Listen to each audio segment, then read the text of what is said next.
Estamos de volta. Quem ganha menos, paga mais e favorece grandes proprietários e rentistas que proporcionalmente recolhem menos impostos. Justo? Nem um pouco. Para seguir com esse debate, estão aqui comigo Carlos Alberto Safatli, economista, professor da PUC São Paulo e vice-presidente do Sindicato dos Economistas de São Paulo, e André Biancarelli, economista da Unicamp. Como a gente citou no primeiro bloco, um dos fatores responsáveis pela injustiça da carga tributária no Brasil é que ela incide fortemente sobre o consumo, a produção e os salários, não sobre a renda. Já a CPMF, uma das propostas para sairmos da crise econômica, incide em quem mais usa o sistema financeiro. Como vocês avaliam a CPMF?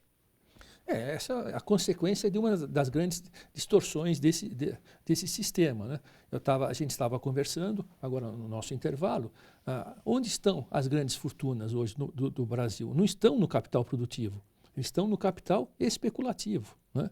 E aquele tipo de atividade que não está produzindo, não está enriquecendo o Brasil, como, por exemplo, os políticos. Hoje as grandes fortunas estão nas mãos de políticos. Não quero citar nomes aí, mas se a gente pegar 3 ou 4 políticos de destaque, né, no nosso cenário, a gente vai ver que eles correspondem ao patrimônio de um Banco Itaú, de um Bradesco ou de uma indústria Votorantim. Outra coisa, outra distorção também que foi provocada... E Carlos Alberto, só um detalhe, né? A gente está vivendo um momento de recessão na economia, de aumento nos índices de desemprego, de inflação crescente, e os balanços trimestrais dos maiores bancos brasileiros deram lucros recordes. Quer dizer, há uma distorção, né, na economia brasileira de ordem estrutural que, para mim, né, que sou leigo, me parece absurdo. Porque eles financiam a dívida pública brasileira a uma taxa de juros, a maior taxa de juros reais do mundo. Maior taxa de juros reais do mundo. Eles simplesmente estão refinanciando a dívida interna no Brasil com essa taxa de juros determinada pelo próprio governo, sim, que em termos reais é a mais alta do mundo. Então, eles têm, obrigatoriamente, compulsoriamente, eles têm que apresentar lucros espantosos mesmo. E você vê que esse dinheiro está indo para a especulação, não está indo para a produção. E daí que vem a inflação. Que você investe demais na especulação e em detrimento da produção. Né? Falta a produção, aumentam os meios de pagamento, né? O que aconteceu? Inflação. Inflação e distorção, inclusive com remessas enormes de dinheiro legal ou até mesmo ilegais, e principalmente ilegais, para fora. Hoje o montante de capital colocado lá fora está na casa de $1 trilhão. Aliás, uma das medidas no ajuste fiscal seria justamente a repatriação desses capitais, com a tributação, né? Mas isso aí, nesse momento de credibilidade, ninguém vai se apresentar. Teria que ter um confisco mesmo das contas lá fora. André. Deixa eu falar. A CPMF é um imposto polêmico e ela enfrenta muitas resistências de naturezas diferentes. Ela não é o melhor imposto possível porque ela é mais uma contribuição que tem efeito em cascata, que penaliza a princípio... O em cascata atinge toda a cadeia produtiva, sim, né? Se um processo produtivo tem 4 ou 5 transações intermediárias... Todos pagam. Todos passam pelo sistema financeiro, hoje em dia. A menos que seja ilegal. Tem que passar pelo sistema financeiro de alguma maneira, mesmo coisas ilegais passam. A origem dele é imposto único, né? Sim. Era para ser único. E que também tem problemas de imposto único que a gente pode até discutir, mas... E é também injusto a princípio, porque a alíquota é a mesma para todos. Há conversas de uma faixa de isenção, isso talvez atenuaria esse efeito. Mas ele tem tem 2 grandes vantagens que aumentam digamos, a atratividade desse imposto numa situação difícil, que é preciso mesmo aumentar a arrecadação. Primeiro que ele é muito eficiente, a cobrança dele é muito simples e ele é muito produtivo do ponto de vista de receita. E segundo, que talvez aí, não de maneira pública, mas implícita, daí decorra boa parte da grande resistência a ele, que é um imposto fiscalizatório sensacional. Mesmo empresas que tenham um componente de sonegação das outras taxas muito grande, mesmo o caixa que não é declarado para o fisco passa pelo sistema bancário. E aí tem uma possibilidade de pegar. De bater os balanços e o imposto de renda da pessoa jurídica com o que ele está pagando de Ou CPMF. seja, de revelar a sonegação Sim, e de poder buscar o sonegador. Eu acho que parte da discussão é essa. Então, não é o melhor imposto, mas ele é muito eficiente, ele é arrecadatório. Então, possivelmente com uma alíquota até marginal, no momento em que melhorar as contas públicas, eu seria a favor de ter um imposto mais de natureza fiscalizatória. Agora, o problema das contas públicas brasileiras é bom que a gente está num momento difícil, que a gente pede um pouco de perspectiva, seja para frente, seja para trás. O estouro, a dificuldade nas contas públicas brasileiras nos últimos anos não decorrem, em princípio, de um Estado que ampliou de maneira absolutamente irresponsável seus gastos e muito menos gasto com o pessoal. O que aumentou no Brasil nos últimos 20 anos foi um componente de gasto social, dois, que são bastante meritórios, que é saúde e educação, e transferências. Aumentou. Isso aumentou. Bolsa Família, eu por estou exemplo. disposto... Isso, exatamente. Eu estou disposto a defender esse aumento. Acho que é uma conquista civilizatória do Brasil. E, particularmente no período recente, por exemplo, o gasto com funcionalismo é mais ou menos estável há muito tempo. O que piorou as contas públicas ao longo do primeiro mandato da Dilma foi, além do baixo crescimento, que diminui a arrecadação, foi uma política que ela foi incentivada e foi levada às últimas consequências de maneira muito errada, na minha opinião, que é uma política justamente de desonerações tributárias na tentativa... As tais políticas anticíclicas.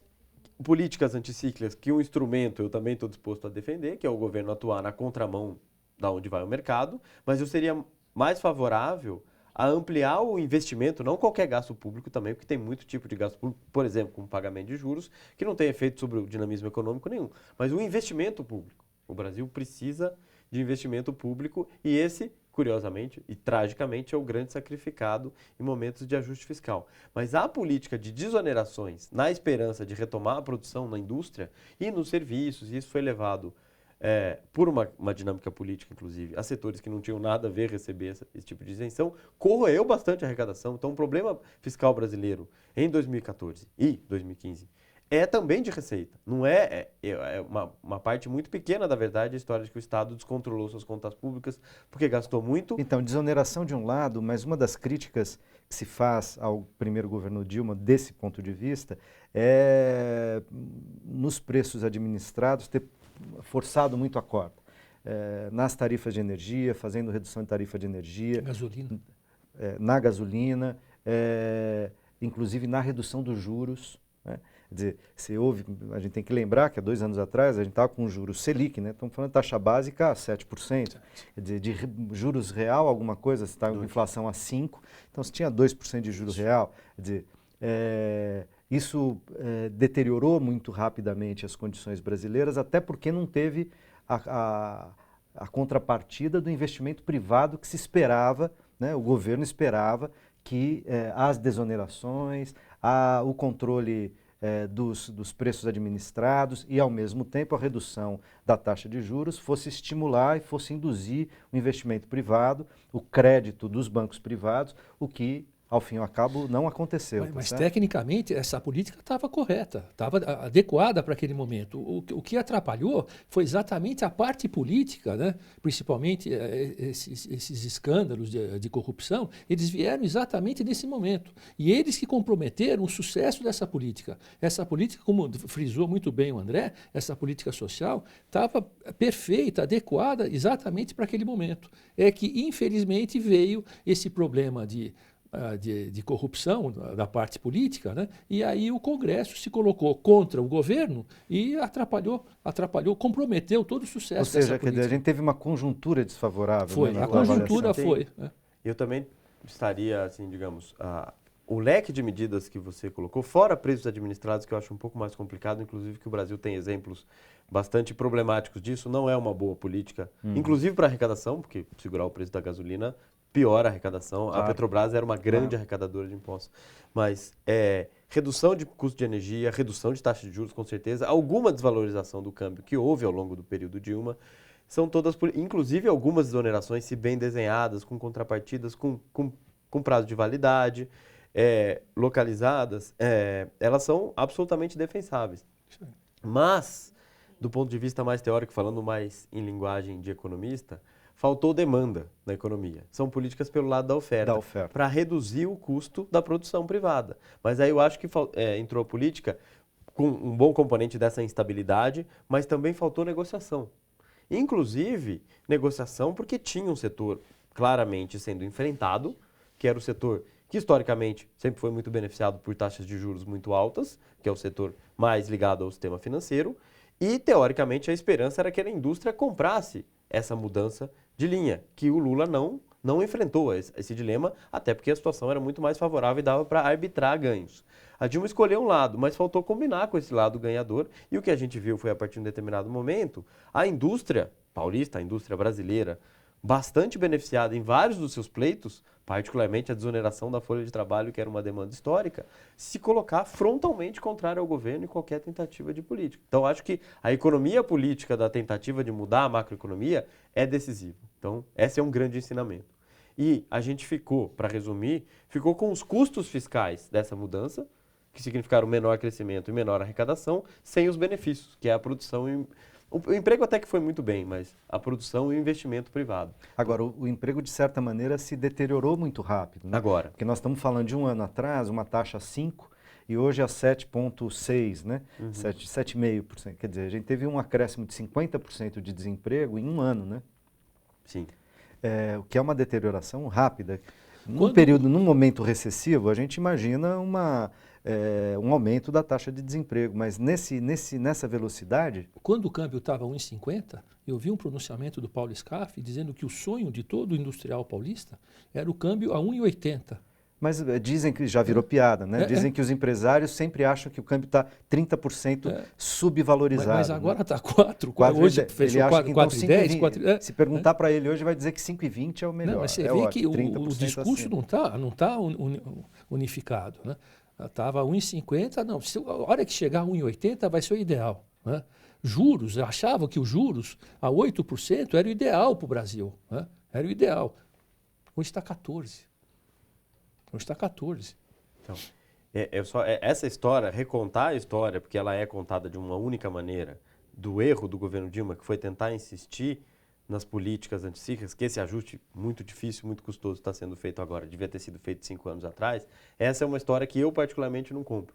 Acho que, na verdade, o instrumento político anticíclica, diante de uma desaceleração, que tem mundial, causas externas, tem causas domésticas, um esgotamento de um ciclo de consumo de duráveis que acontece, e inclusive de incorporação de uma camada ao mercado consumidor, que tem limites. O governo tentar manter o nível de atividade e procurar novas formas de crescimento, eu acho que é uma diretriz correta. O modo como foi feito, e particularmente a costura política, que vai além das questões econômicas, eu acho que foi muito mal feito. Que as determina, inclusive, né? Com certeza. Então, eu acho que é isso. E para entender o nó fiscal hoje, eu acho que a gente tem que entender isso. Por isso que de todas as medidas apresentadas até agora, inclusive nessa nova onda, fora o aspecto de justiça tributária, que foi muito pouco enfatizado, o que também é um erro político dramático, na minha opinião, porque perde a base que a reelegeu, a discussão da reversão das desonerações eu acho que está absolutamente correta, porque elas não deram o resultado pretendido e tiveram um custo fiscal muito grande. Muito então, alto. Nessa direção, eu acho que está certo. E vamos imaginar que, em algum momento, o Brasil sairá, digamos, desse drama, dessa asfixia política que habita Brasília no momento, e o governo retomará este ou qualquer outro, se o governo... eu espero que este governo, não vejo nenhuma razão para que esse governo seja impedido, possa recompor minimamente sua base parlamentar e voltar a ter uma governança, digamos, mais positiva e proativa, né, no Brasil. Quando isso acontecer, se a gente tivesse que, eu espero que seja rápido, mas as medidas de enfrentamento no curto, no médio e no longo prazo, do ponto de vista tributário, né? Quais seriam, na opinião de vocês? Se disseram, bom, numa situação de crise, a CPMF, embora não seja um bom imposto, ela tem ali algumas vantagens e é um imposto rapidamente, de arrecadação muito rápida, né, de retorno muito rápido. Mas do ponto de vista tributário, o que mais seria necessário fazer e o que seria possível fazer? Carlos Alberto dizia, por exemplo, a repatriação dos recursos seria ótimo, mas é difícil, com tudo, né, com a atual conjuntura. O que fazer, então? O corte da despesa, né? Corte da despesa tem que cortar na carne, cortar bastante, para dar o exemplo, né? Para, em função do exemplo, você voltar a ter um investimento externo que vai beneficiar a produção. E como é possível cortar na carne para além daquilo que está sendo cortado? Porque há um conjunto de cortes, contingenciamentos de orçamentos da saúde, da educação, você vai desde o número de dos ministérios, investimentos. desde o número de ministérios, a quantidade, né, de funcionários contratados, né, até cortes em programas sociais mesmo, né? Porque você fala investimento na saúde, mas você vê hospitais de Brasília com baratas no chão. Quer dizer, que o investimento, teoricamente grande, está havendo um desvio também muito grande nessa aplicação de recursos. Então, você tem que começar dando exemplo, né? Dando exemplo para voltar a ter créditos, né? E, inclusive... A ter confiança, você está Até a dizendo. confiança, Credibilidade.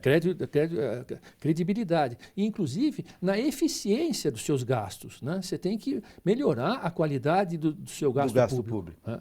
Porque o retorno é muito baixo. André, vou te ouvir também, mas daqui a pouquinho, depois do intervalo, a gente já volta.